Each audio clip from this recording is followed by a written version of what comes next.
आज के पावन अवसर पर मैं आपको पष्टतिला एकादशी की कथा सुनाऊंगी। अगर आपने पष्टतिला एकादशी का व्रत रखा है तो आपको इस कथा को अवश्य पढ़ना चाहिए।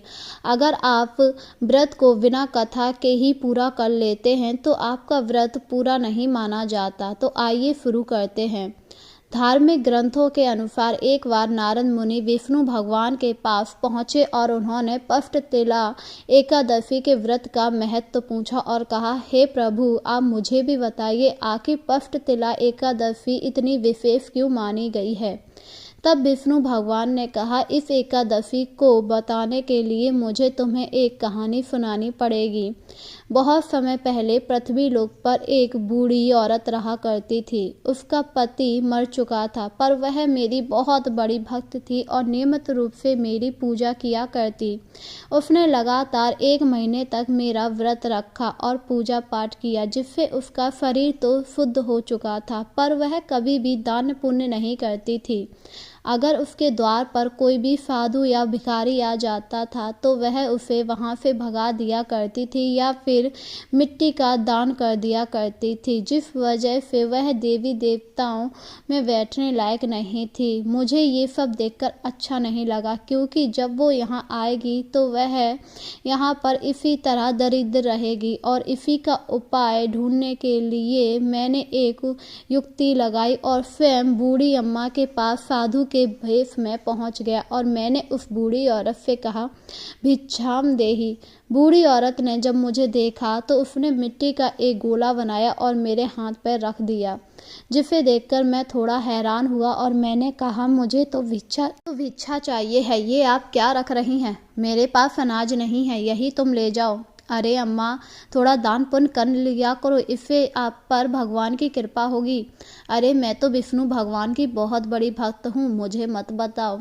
यह सुनकर मैं उसी मिट्टी के गोले को अपने साथ यहाँ पर ले आया। बैकुंठ धाम आने के बाद मैंने उस मिट्टी के गोले को अपने पास ही रखा।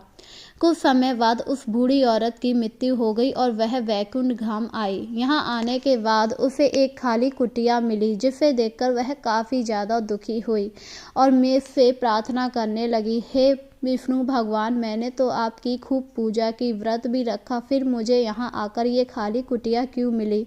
तब मैं उसकी प्रार्थना सुनकर उसके पास गया और बोला, तुमने कभी भी साधु और गरीबों को दान नहीं किया है। अगर आपने अनाज का दान किया होता तो तुम्हारी भी आज ये कुटिया भरी हुई होती।